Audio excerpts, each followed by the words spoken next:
Penggalangan dana. Penggalangan dana ini nama lain dari persembahan khusus. Kalau 2 minggu lalu kita bicara soal persembahan persepuluhan, persembahan sukarela itu biasa yang kita lakukan setiap ibadah nanti, ibadah hari Minggu, setiap ibadah itu persembahan sukarela. Sekarang kita bicara soal persembahan kudus. Dalam Alkitab, penggalangan dana itu dilakukan setidaknya ada 3 peristiwa. Penggalangan dana yang paling purba itu dilakukan di zaman Musa. Waktu pembangunan kemah suci. Waktu itu tempat ibadah bangsa Israel masih pindah-pindah dalam bentuk kemah suci. Tapi mereka tetap membangunnya itu di bawah pimpinan Musa dengan mengadakan penggalangan dana juga. Lalu berapa ratus tahun kemudian di bawah pimpinan Daud. Pembangunan rumah Tuhan. Daud menyediakan bahannya, menyediakan blueprintnya, bahan bakunya, settingnya, peraturannya, pekerjanya, tapi nanti yang mengerjakan Salomo. Tapi semuanya itu sudah dilakukan pada zaman Daud. Peraturan-peraturannya itu dibuat zaman Daud. Lalu yang terakhir di Perjanjian Baru, sebetulnya Kisah Para Rasul itu sudah menggambarkan pembangunan jemaat, tapi yang kelihatan sekali penggalangan dana itu ketika ada pembangunan gereja atau jemaat di Yerusalem pada zaman Rasul Paulus. Ini yang ada di Perjanjian Baru. Kita lihat perlahan-lahan. Saya coba untuk agak sedikit cepat karena slide-nya lumayan panjang. Nah, kita masuk di zaman Musa. Kita lihat dari Keluaran 25 ayat 1 sampai 2. Berfirmanlah Tuhan kepada Musa, katakanlah kepada orang Israel supaya mereka memungut persembahan khusus bagiku. Memungut persembahan khusus bagiku. Kalau bahasa kita, mengumpulkan. Ini yang saya bilang di pembinaan tentang tata ibadah. Persembahan itu ada yang dikumpulkan, ada yang diberikan. Jadi dua-duanya gak salah. Sekarang gereja-gereja bilang, yang Alkitabiah yang kita memberi ke depan. Iya itu Alkitabiah, tapi persembahan yang kolekta itu juga Alkitabiah. Itu juga ada di Alkitab. Mereka memungut persembahan khusus bagiku. Kamu harus memungut persembahan khusus bagiku dari setiap orang yang tergerak hatinya. Pembahasannya begini, kalau kita lihat dari 2 ayat ini saja. Persembahan khusus itu dikumpulkan dari antara bangsa Israel. Ingat bahwa ini tujuannya untuk membangun kemah suci. Kalau Bapak Ibu buka di Alkitabnya silakan dibuka Keluaran 25. Di atasnya itu ada judul besar tentang pembangunan kemah suci.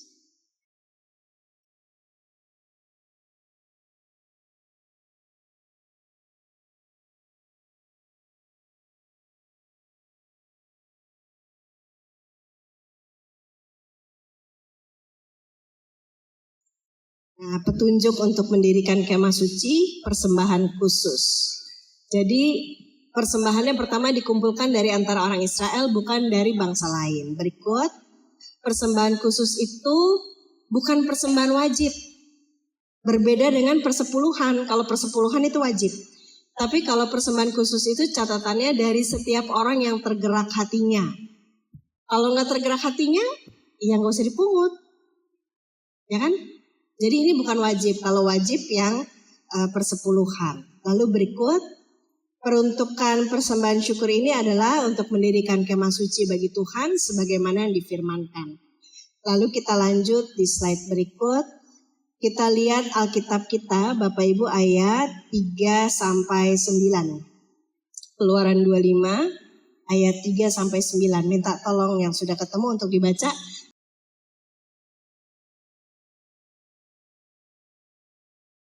Ayat 3 sampai 5.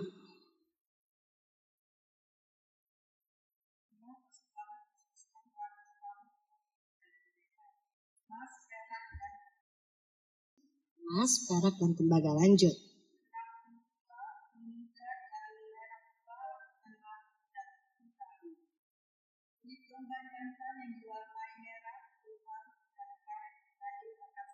Lanjut Bu, 6 dan 7.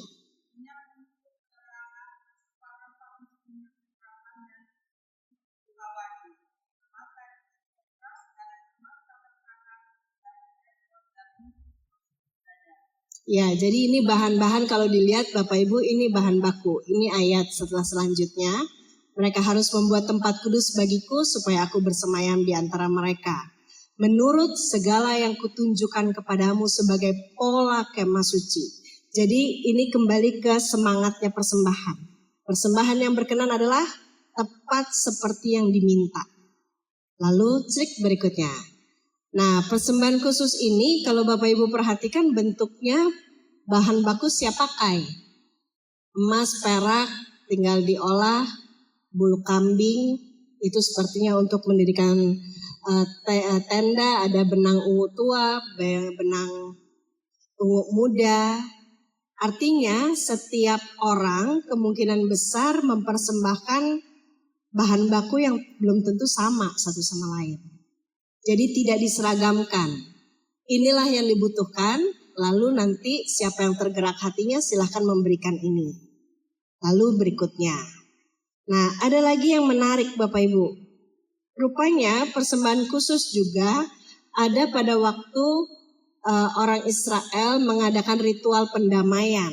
Kita lihat di Keluaran 30. Keluaran 30 ayat 11 sampai 14.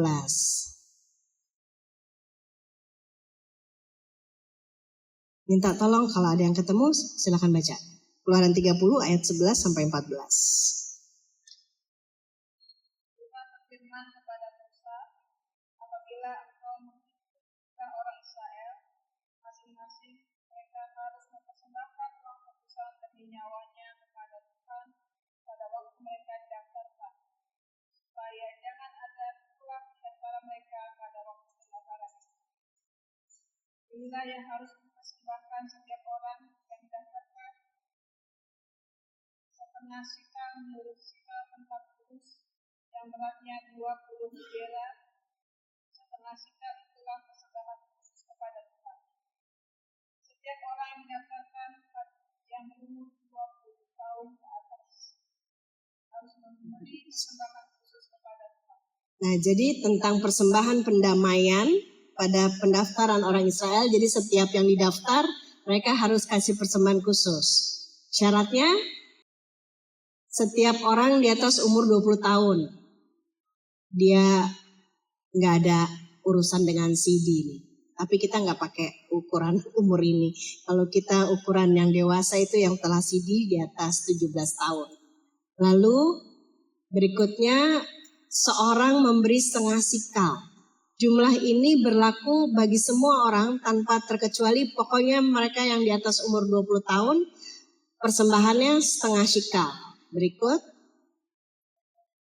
Supaya jangan ada tulah di antara mereka. Ini ada konsekuensi ya. Jadi ini merupakan satu keharusan.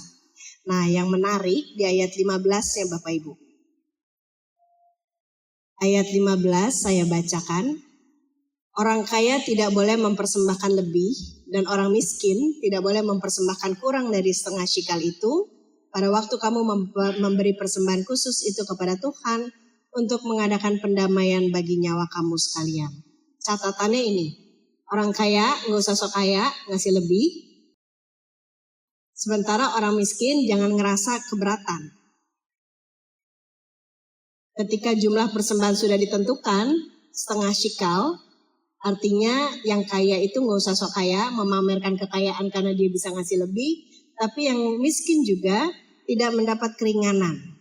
Karena udah segitulah yang ditentukan sebagai persembahan khusus. Bayangkan ya, ini tidak ada perbantahan. Berikut, Keluaran 36 ayat 6 sampai 7. Keluaran 36 ayat 6 sampai 7. Minta tolong kalau ada yang ketemu, minta tolong dibaca.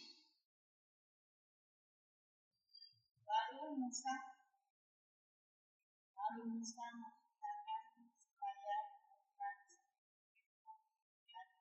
baik laki-laki maupun perempuan bahwa sesuatu sebagai khusus di antara rakyat yang membawa keselamatan. Sebab bahan yang mereka peroleh segala Bayangkan, Tuhan membuat semuanya menjadi berlebih. Sampai mesti dicegah, gak usah lagi dibawa karena sudah cukup. Jadi ketika itu sudah cukup, sudah segitu aja. Gak usah nanti kalau ada mau diganti, kalau ada mau ditambah, kalau ada yang rusak, gak ada. Kalau udah cukup, cukup. Ini makna teologisnya dalam Bapak Ibu. Jadi kalau mengenai kemah suci, kita belajar dari persembahan kudus ini, penggalangan dana untuk membangun kemah suci. Segala sesuatu sudah ditentukan Tuhan, tidak ada negosiasi, dan semua itu diambil dari antara rakyat, tidak dari bangsa lain. Kita beranjak ke yang kedua, pembangunan rumah Tuhan. Pembangunan rumah Tuhan, mari kita buka 1 Tawarikh 29. Ini favorit sekali untuk ajakan persembahan. Minta tolong kalau yang sudah ketemu, minta tolong dibaca. 1 Tawarikh 29 ayat 1 sampai 9. 1 Tawarikh 29 ayat 1 sampai 2 dulu. Silakan.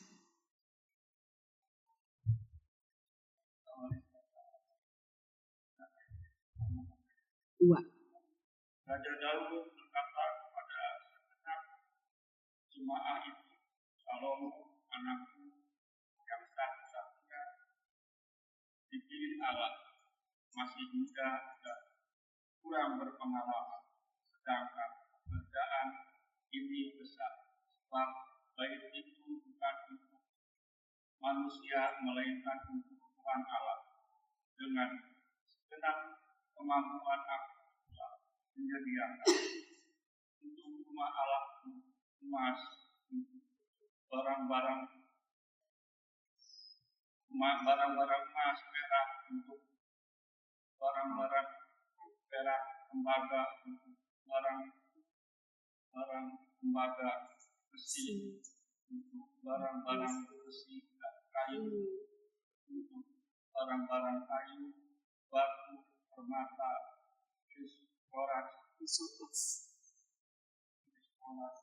dan permata, patahan, batu hitam, dan batu permata, watara, serta segala macam batu permata yang mahal dan bualam yang sangat banyak. Sumber dana yang pertama itu berasal dari barang-barang yang dikumpulkan Daud. Itu ayat 2 Bapak Ibu ya. Dengan segenap kemampuan aku menyediakan untuk rumah Allahku. Nah yang pertama, sumber dana atau sumber bahan bakunya berasal dari barang-barang yang dikumpulkan Daud. Sumber yang kedua, ayat 3 sampai 5, minta tolong.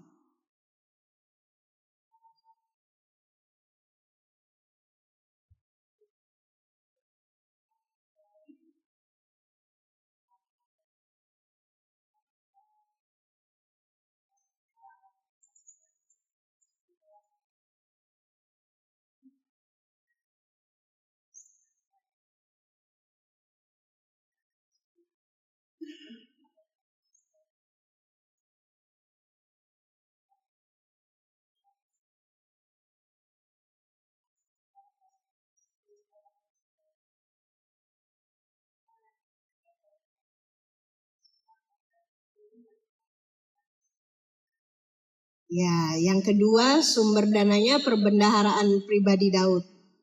Jadi Daud juga keluar modal. Kalau kita lihat di sini ini lumayan jadi pengingat ya. Saya pernah ada di satu jemaat yang kalau mau bangun apa-apa, ada satu presbiter waktu itu dia korsek atau PHM di sektor itulah. Dia semangat sekali bikin list. Kalau listnya keisi baru dia ikut isi. Tapi kalau listnya nggak ada yang sumbang, dia juga nggak mau nyumbang. Jadi pokoknya dia maunya kalau bikin waktu itu kami kalau nggak salah bikin kamar mandi. Pokoknya kalau ada orang nyumbang, dia nyumbang. Kalau orang nggak nyumbang, dia nggak mau nyumbang. Gimana ya? Sementara kalau kita baca, Daud punya ide membangun rumah Tuhan, dia juga keluar dari kantongnya pribadi selain barang-barang yang dikumpulkan. Berikutnya ayat 6 dan 8, 6 sampai 8.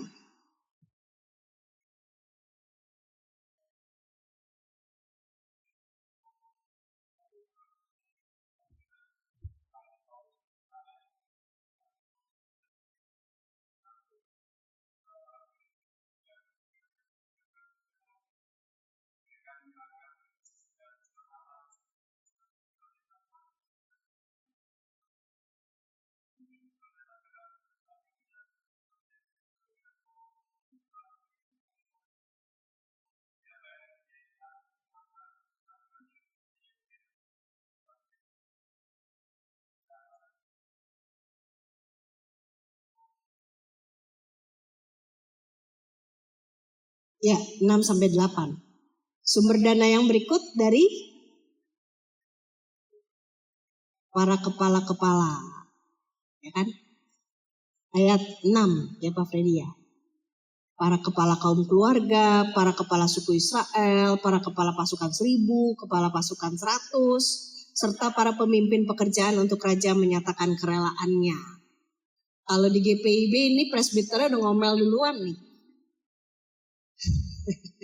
Jadi presbiter tuh kurang apa loh? Kami ini pelayanan gak dibayar, sampai ada acara gereja kami duluan yang disuruh urunan kan gitu. Tapi pembangunan bait Allah menunjukkan pemimpin-pemimpinnya duluan yang urunan. Baru di ayat 9 saya baca. Bangsa itu bersukacita atas kerelaan mereka masing-masing, sebab dengan tulus hati mereka memberikan persembahan sukarela kepada Tuhan. Raja Daud juga sangat bersukacita. Terakhir baru dari rakyat. Jadi bayangkan ya, untuk membangun bait Allah, yang pasti dapat itu dari kalangan sendiri dulu. Barang yang dikumpulkan Daud juga keluar dari uangnya sendiri, dari perbendaharaannya sendiri, lalu para pemimpin-pemimpin kasih contoh dan rakyatnya ikut. Berikutnya ada juga ini tambahan Bapak Ibu. Ada juga dari hasil menang perang. Nah ini diceritakannya di 1 Tawarikh 18, nggak usah dibuka. Dia menang perang, lalu barang-barangnya itu diambilin, dipakai untuk membangun bait Allah. Dan berikutnya ada juga hadiah dari Raja Hiram dari Tirus. Ini waktu zaman Daud. Kalau waktu zaman Salomo nanti mereka dapat lagi dari Ratu Sheba. Karena Ratu Sheba itu sangat mengagumi kebijaksanaannya Salomo, nanti dia ikut nyumbang. Nah Bapak Ibu, kita masih buka di 1 Tawarikh 29. Kalau kita perhatikan, lihat prinsip-prinsipnya. Kenapa alasan Daud untuk mengumpulkan bahan baku begini? Pertama kita lihat di ayat 1. Pemahamannya adalah bait itu bukan untuk manusia tapi untuk Tuhan. Ini yang membuat Daud, bahasa anak sekarang, total banget. All out kata bahasanya. Bait itu bukan untuk manusia tapi untuk Tuhan. Bukan supaya para imamnya enak, kerja di bait Allah yang adem, yang megah, bukan. Tapi untuk Tuhan. Lalu yang kedua dari ayat 2. Dengan segenap kemampuanku, bayangkan ya. Dengan segenap kemampuanku, semampunya dia. Itulah yang dia upayakan. Semampunya dia. Nanti kayu-kayunya juga diimpor dari Libanon kalau nggak salah. Lalu yang berikutnya di ayat 3. Oleh karena cintaku kepada rumah Allahku. Ini alasan-alasan Daud. Bayangkan ya. Dengan segenap kemampuan, dengan segenap cinta. Lalu di ayat 9. Bersukacita karena kerelaan mereka masing-masing. Mereka bersukacita bukan hanya karena ini bait Allahnya belum jadi nih. Bukan hanya karena dananya besar. Tapi mereka takjub orang mau menyumbang sampai sedemikian rupa. Sebab dengan tulus hati mereka memberikan persembahan sukarela kepada Tuhan. Ini yang bikin mereka bersukacita bukan karena blueprintnya mewah, bukan karena barang-barangnya aja, tapi karena kerelaan mereka. Lalu kita lihat lagi di ayat 17. Potong di ayat 17. Ini doa yang biasa dijadikan doa persembahan Bapak Ibu. Kalau Bapak Ibu ingat 1 Tawarikh 29. Biasanya yang dijadikan doa persembahan ayat berapa?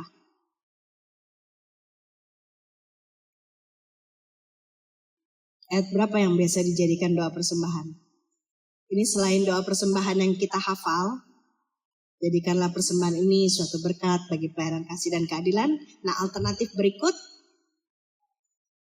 ayat 13-14. Sekarang ya Allah kami bersyukur kepadamu dan memuji namamu yang agung, sebab siapakah aku ini dan siapakah bangsaku, sehingga kami mampu memberikan persembahan sukarela seperti ini. Ini doa persembahan yang termasuk favorit di GPIB. Tapi kita mau lihat di ayat 17. Kata Daud begini, aku tahu ya Allahku bahwa engkaulah yang menguji hati dan berkenan pada ketulusan. Aku mempersembahkan semuanya itu dengan sukarela dan tulus ikhlas. Sekarang umatmu yang hadir di sini telah kulihat memberikan persembahan kepadamu dengan sukarela dan sukacita.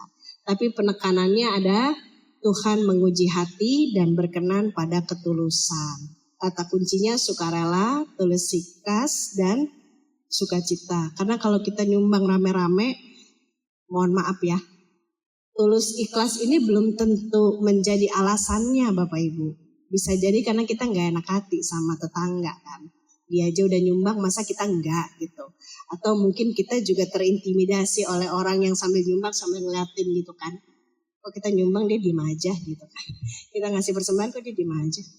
Jadi perlu sekali Daud menyebut ini. Bahwa Tuhan menguji hati dan berkenan pada ketulusan. Mungkin yang nyumbang emasnya banyak, merasa perlu namanya ditulis kan gitu. Tapi ternyata nggak ada tempatnya. Mungkin kalau dia bikin di kantor sinode GPIB baru ditulis. Tapi kalau di bait Allah nggak ditulis. Tuhan menguji hati dan berkenan pada ketulusan. Berikutnya, pembangunan gereja di Yerusalem. Pembangunan gereja di Yerusalem, Bapak Ibu mari kita buka 1 Korintus 16.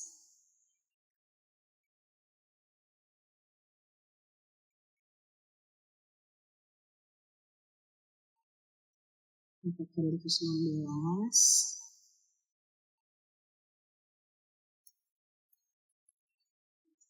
Biasanya yang dijadikan ajakan persembahan itu di 2 Korintus 8. Tapi kita lihat dulu 1 Korintus 16.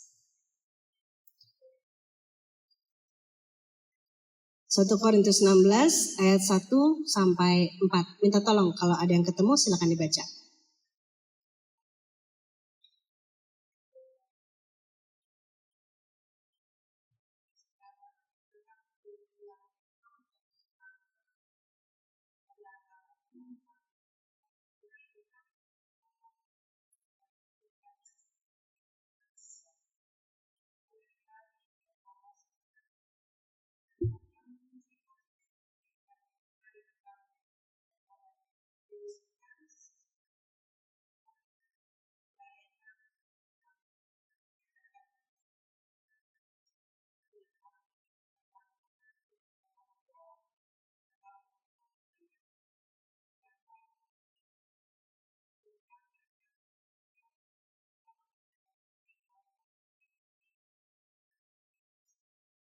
Ya, latar belakang dari bantuan untuk jemaat di Yerusalem.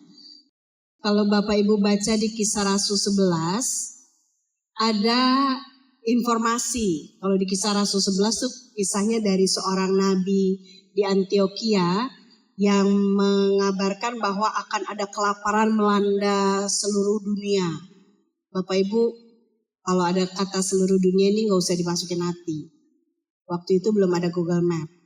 Jadi sepanjang mereka memandang ini wilayah kekuasaan Romawi, nah itulah seluruh dunia karena memang luas sekali.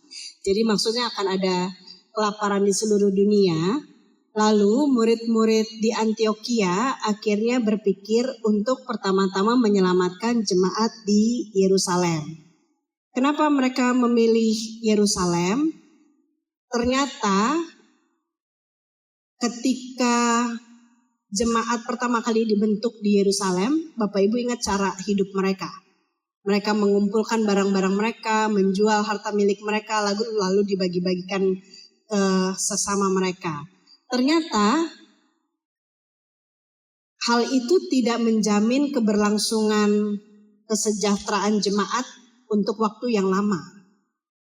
Jadi begitu ancaman kelaparan ini muncul, jemaat di Yerusalem itulah yang duluan kolaps.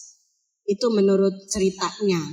Jadi kenapa mereka memilih untuk menjadikan Yerusalem sebagai tempat di mana mereka akan menaruh pembangunan? Karena di situ terjadi kolaps jemaatnya tuh bangkrut yang lebih parah dari jemaat yang lain, kira-kira begitu.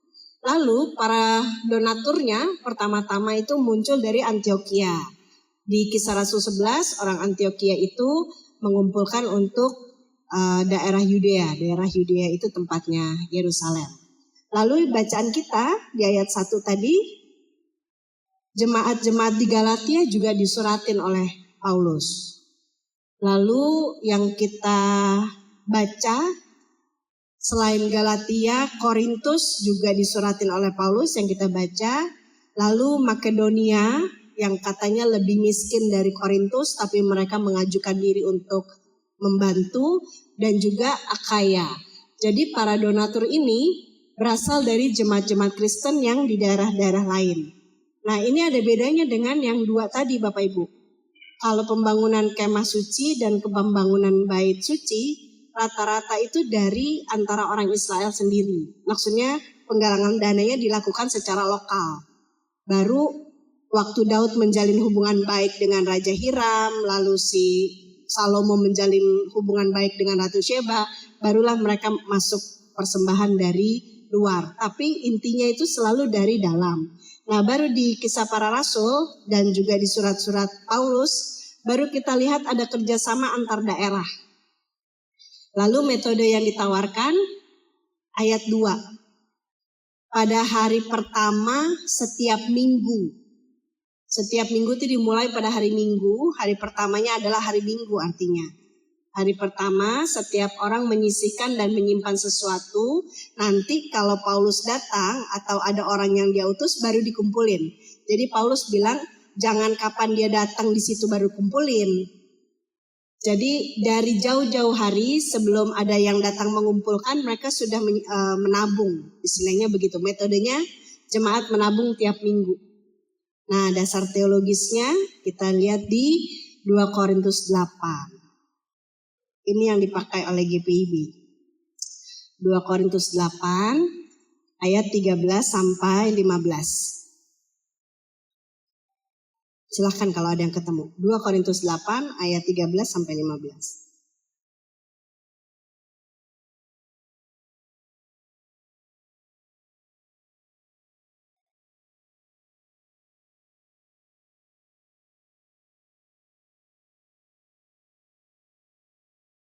Sebab kamu dibebani bukanlah supaya orang-orang lain mendapat keringanan, tetapi supaya ada keseimbangan.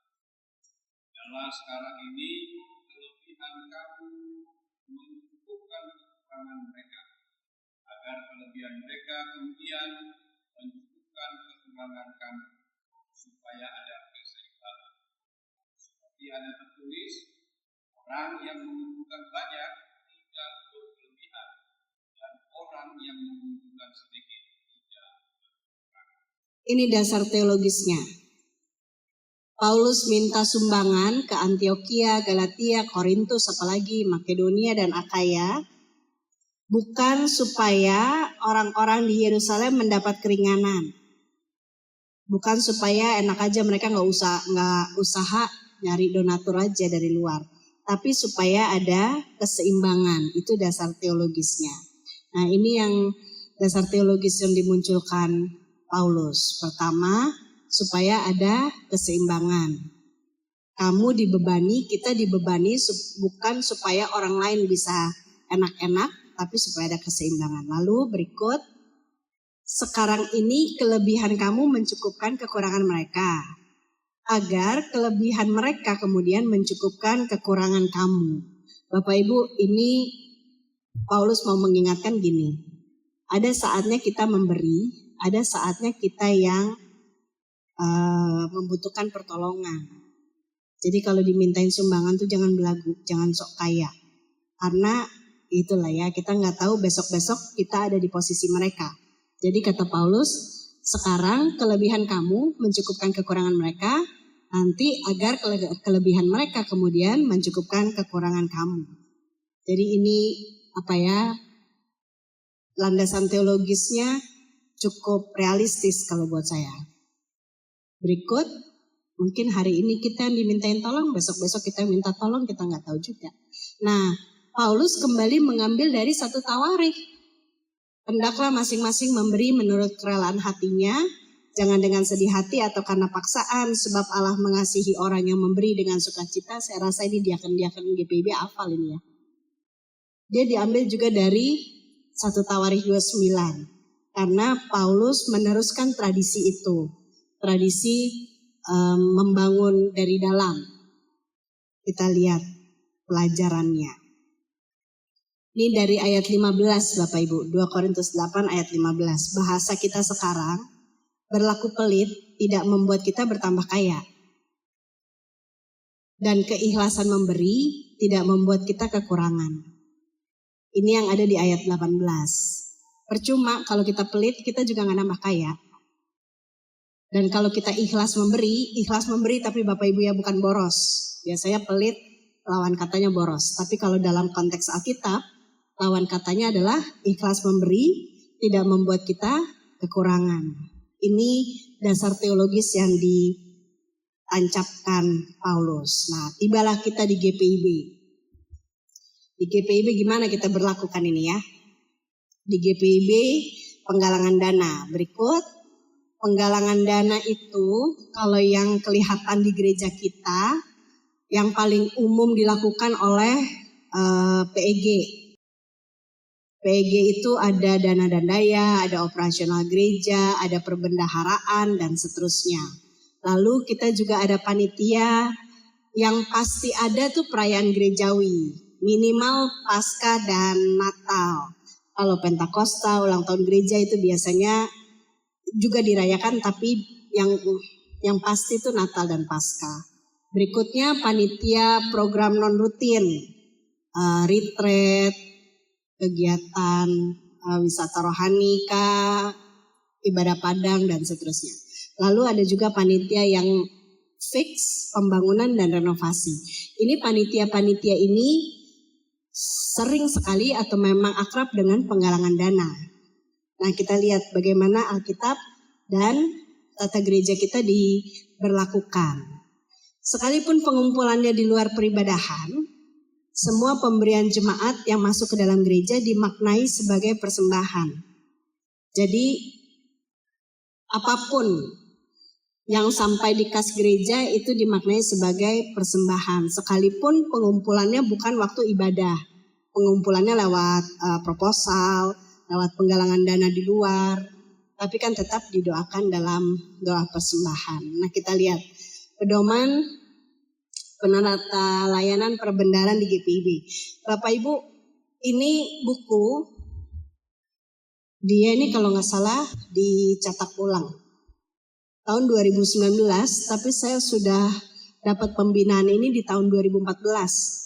Ternyata kita juga punya. Jadi saya sangat mendorong Bapak Ibu, pinjamlah di kantor, baca-bacalah supaya kita dapat pemahaman bersama.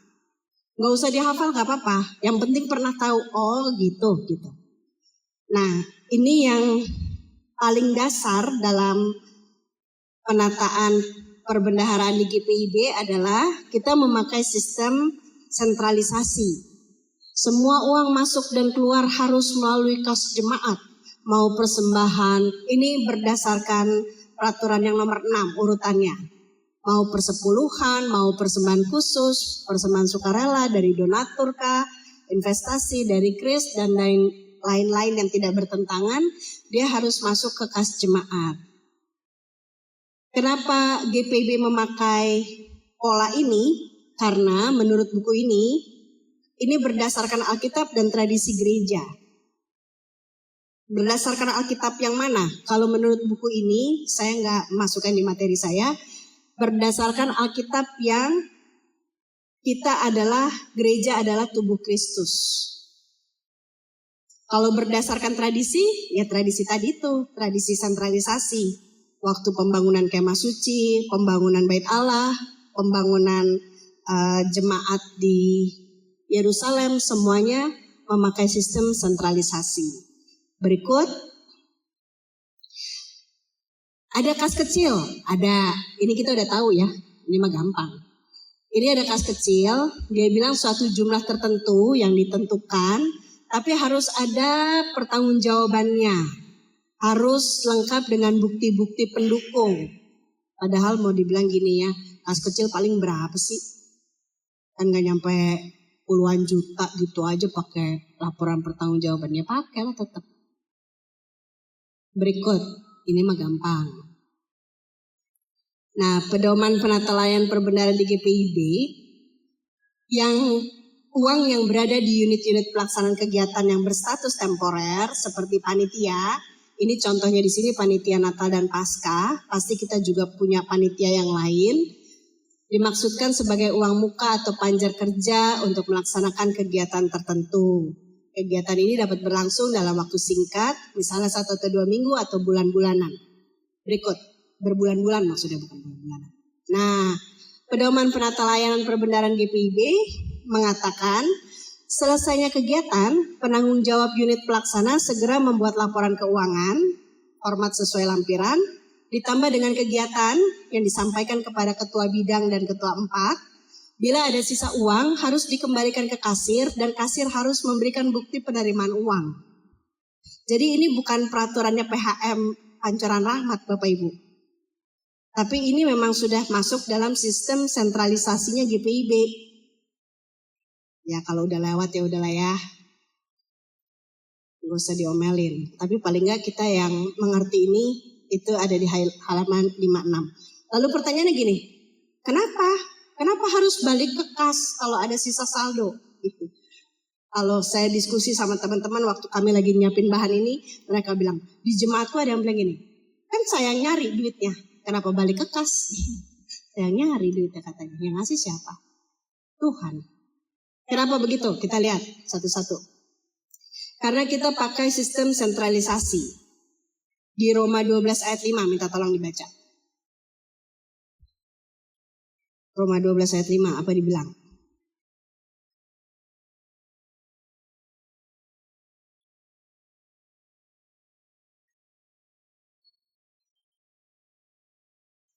Demikian juga kita, walaupun banyak adalah satu tubuh di dalam Kristus, tapi kita masing-masing adalah anggota yang seorang terhadap yang lain. Walaupun banyak, tapi kita satu dalam tubuh Kristus. Panitianya banyak, di jemaat mau kasih panitia apa aja terserah. Panitia inilah itulah. Tapi dalam pola penata layanan di GPIB, kita adalah satu tubuh Kristus. Apa tadi kalimat terakhir? Kalimat terakhir. Kita masing-masing adalah seorang dengan yang lain. Jadi panitia itu tidak terlepas dari gereja. Walaupun panitia bukan berarti badan independen, nggak ada ceritanya. Nah SK-nya SK gereja kok. SK-nya entah dari majelis jemaat, entah dari majelis sinode. Itu yang dibilang. Panitianya banyak-banyak. Tapi kita terpusat sebagai tubuh Kristus yang tidak berdiri sendiri. Lalu ini prinsip dari keuangan GPIB. Ada 3, terpusat, terbuka. Terbuka itu dikelola dengan jujur dan tidak berbelit-belit. Kita lihat di Kisah Rasul 5. Kisah Rasul 5 apa itu Kisah Rasul 5? Terbuka dan tidak berbelit-belit. Kisah Rasul 5, sepertinya ini berisi ancaman. Nah benar kan? Ini cerita tentang Ananias dan Safira. Ada seorang laki-laki bernama Ananias, ia bersama istrinya Safira menjual sebidang tanah miliknya. Dengan setahu istrinya, ia menahan sebagian dari hasil penjualan itu dan sebagian lagi dibawa dan diletakkannya di depan kaki para rasul. Namun Petrus berkata, Ananias, mengapa hatimu dikuasai iblis sehingga engkau mendustai Roh Kudus dan menahan sebagian dari hasil penjualan tanah itu? Selama tanah itu tidak dijual, bukankah itu tetap kepunyaanmu? Dan setelah dijual, bukankah hasilnya itu tetap dalam kuasamu? Mengapa engkau merencanakan perbuatan itu dalam hatimu? Engkau bukan mendustai manusia, tapi mendustai Allah. Ketika mendengar perkataan itu, rebahlah Ananias dan putuslah nyawanya. Ini yang dibilang. Inilah ya. Ini berbeda dengan pengumpulan uang misalnya di lembaga sosial, di perusahaan-perusahaan. Itu uang yang masuk nggak didoain Bapak Ibu. Ya kalau pegawainya atau ownernya Kristen ya dia berdoalah buat itu. Tapi kalau gereja, uang yang masuk dan keluar itu lewat doa masalahnya. Ada orang Kristen nggak percaya kekuatan doa? Enggak kan? Ngapain kita ngedoain persembahan itu? Kan gitu. Kalau kita mau seenaknya ya gak usah didoain. Kumpulin aja. Karena kita berdoa, itulah yang terjadi di Kisah Rasul 5. Jangan mendustai Roh Kudus. Dia bilang, engkau bukan mendustai manusia, tapi mendustai Allah. Ini kalau keuangannya tidak dikelola secara terbuka dan jujur. Kalau yang masuk segitu ya masuk segitu, keluar segitu ya keluar segitu. Di program segitu ya segitu, yang dibelanjakan segitu ya lapor. Kalau ada perubahan ya lapor.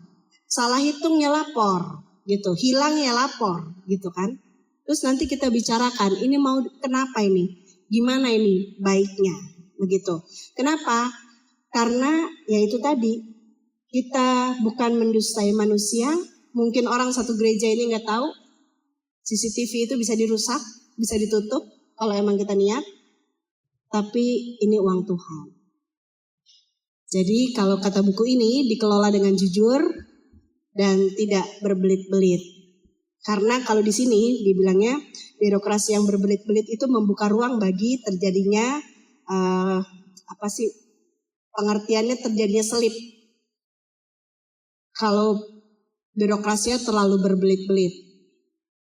Lalu prinsip yang ketiga supaya ada keseimbangan, saling menopang.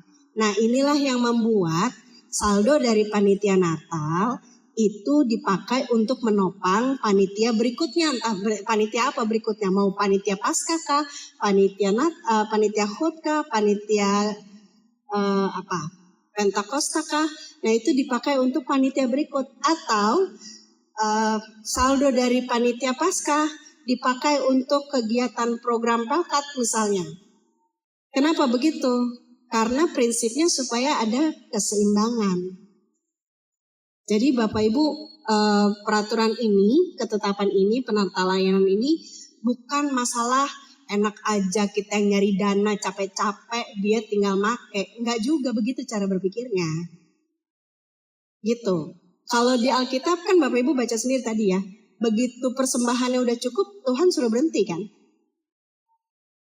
Terus kalau kita udah tahu udah cukup, kenapa kita nafsu? Masih nyari.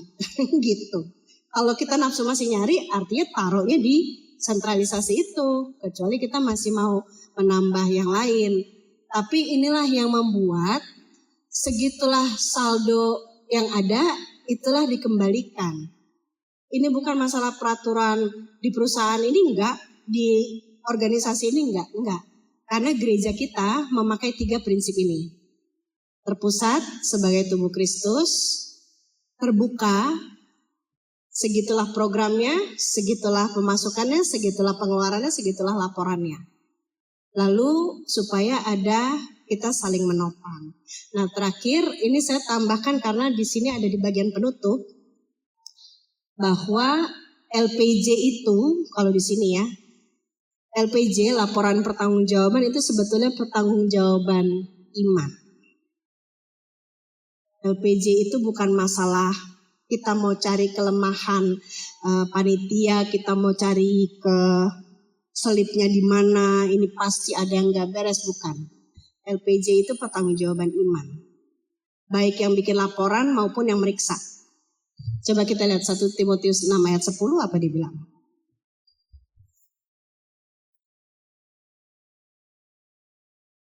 1 Timotius 6 ayat 10, minta tolong. Aku susah buka.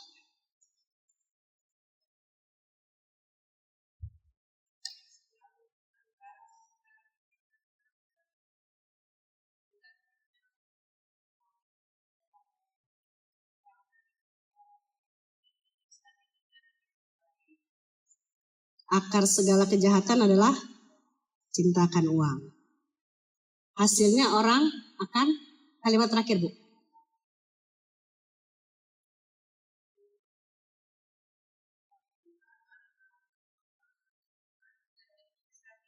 Menyiksa diri dengan berbagai duka. Apa maksudnya? Ribut ke sana, ribut ke sini. Kalau ujung-ujungnya duit, ntar kita nggak sadar, kita udah sama situ nggak cocok, sama situ nggak akur, sama situ nggak mau kerja sama situ curiga. Kenapa begitu? Karena uang.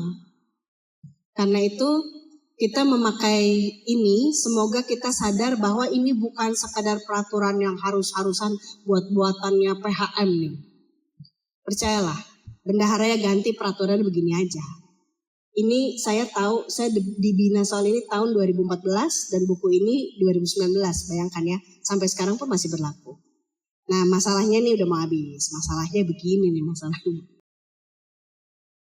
Nah masalah kita itu, uang itu bisa mengubah orang. Kalau ngelihat uang, orang tuh bisa nggak tahu ya kenapa ya kalau di gereja ya, saya nggak ngomong uang pribadi ya. Saya pernah ada di satu gereja begini Bapak Ibu. Gereja ini memang lagi pembangunan. Dia sudah bikin fondasi, tapi kalau nggak salah udah berapa bulan tuh nggak ada pergerakan. Lalu mereka cari dana lah kemana-mana. Dapatlah dana waktu itu dari Bekasi. Saya lupa jemaat mana. Jadi datanglah dana sumbangan dari GPIB di Bekasi 2 juta, sebesar 2 juta rupiah. Jadi yang terjadi adalah KMJ-nya bilang dia butuh ganti motor. Karena motor gereja yang dia pakai itu nggak bisa lagi dipakai untuk medan yang berat. Buat KMJ itu urgent. Buat panitia pembangunan mereka bilang, loh kan ini atas nama kami. Kan ngebujuknya untuk pembangunan. Tapi presbiter juga nggak mau kalah. Orang Manado bilang nggak mau kalah seno dia. Presbiter juga bilang, loh kas kita itu kosong. Nah kan cuma 2 juta loh berebutan. Bayangin. Akhirnya apa? Akhirnya dari saya bukan di situ tempatnya. Pokoknya dari saya lihat fondasi itu ada sebelum saya datang, katanya udah 6 bulan sebelumnya. Sampai saya keluar sekitar 3 tahun kemudian ya fondasi itu masih begitu aja. Ada duitnya? Ada. Kenapa nggak jadi? Dipakai berantem. Kenapa dipakai berantem? Karena orang kalau udah ngeliat duit, bawaannya idenya kemana-mana gitu. Itu yang kata Yesaya 55. Mengapa kamu belanjakan uang untuk yang bukan makanan dan upah jerih payahmu untuk yang tidak mengenyangkan? Ternyata di Alkitab juga ada kasus ini. Ini masalah skala prioritas. Tapi sepengalaman saya Bapak Ibu, karena uang ini dapat mengubah orang. Orang bisa bawaannya kalau ngeliat uang tuh tiba-tiba ada aja idenya. Ini yang bikin orang berantem. Akhirnya tidak ada pembangunan yang berjalan. Jemaat itu menjadi pelajaran berharga buat saya sebagai pendeta. Bayangin cuma 2 juta aja loh. Ributnya begitu. KMJ-nya mau ganti motor. Panitia pembangunan bilang itu buat pembangunan. Majelis jemaat bilang itu buat kas jemaat. Akhirnya nggak ada yang jadi. Cuman dipakai berantem. Kenapa uang dapat mengubah orang ya? Menurut Bapak Ibu,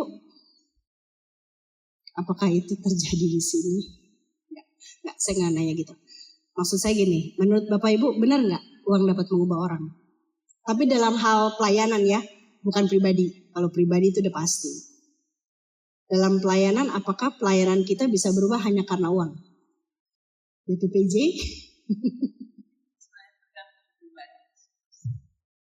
Selama ini di sini aman dong, laporan kita bersih.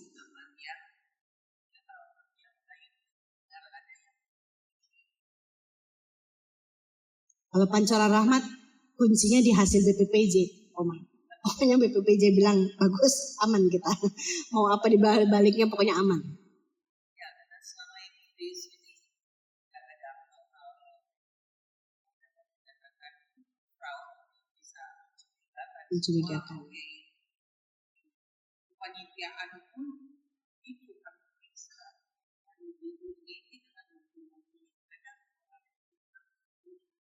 dan saya bersyukur Oke ya. Pengalaman Bapak Ibu soal keuangan gereja, nggak usah curhat di sini.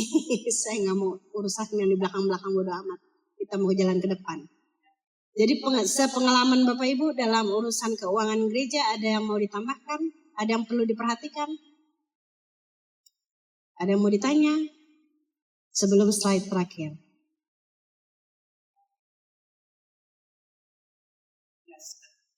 Yes. Karena kita belajar banyak dari ini ya, dari Alkitab dan dari cara GPIB berpikir. Ternyata gereja kita ini bukan sekadar organisasi seperti organisasi pada umumnya.